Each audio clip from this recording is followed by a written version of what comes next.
ভেনেজুয়েলাকে যুক্তরাষ্ট্রের ৫১তম অঙ্গরাজ্য হিসেবে ঘোষণা করে ট্রুথ সোশ্যালে পোস্ট দিয়েছেন মার্কিন প্রেসিডেন্ট ডোনাল্ড ট্রাম্প। স্থানীয় সময় মঙ্গলবার ট্রুথ সোশ্যালে একটি মানচিত্রের গ্রাফিক পোস্ট করেছেন মার্কিন প্রেসিডেন্ট। ওই পোস্টে ভেনেজুয়েলার মানচিত্রের মাঝে একটি আমেরিকান পতাকা ও সেটিকে ৫১তম অঙ্গরাজ্য হিসেবে দেখানো হয়েছে।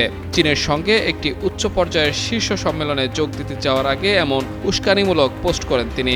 এর একদিন আগে ভেনেজুয়েলার অন্তর্বর্তীকালীন প্রেসিডেন্ট ডেলসি রদ্রিগেজ বলেছেন, তার দেশ মার্কিন যুক্তরাষ্ট্রের ৫১তম অঙ্গরাজ্য হওয়ার কথা কখনোই চিন্তা করেনি।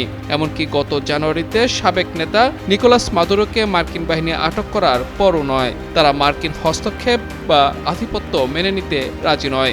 এর আগে গত সোমবার ট্রাম্প ফক্স নিউজকে জানান, তিনি দক্ষিণ আমেরিকার দেশ ভেনেজুয়েলাকে মার্কিন যুক্তরাষ্ট্রের একটি নতুন অঙ্গরাজ্যে পরিণত করার কথা চিন্তাভাবনা করছেন। ট্রাম্প দাবি করেন, কয়েক মাস ধরে তিনি তেল সমৃদ্ধ ভেনেজুয়েলার উপর নিয়ন্ত্রণ প্রতিষ্ঠা করেছেন।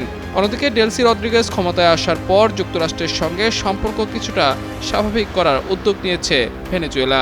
এর অংশ হিসেবে দেশটির খনি ও তেল খাত বিদেশি বিনিয়োগের জন্য, বিশেষ করে মার্কিন কোম্পানির জন্য আবারও খুলে দেওয়া হয়েছে।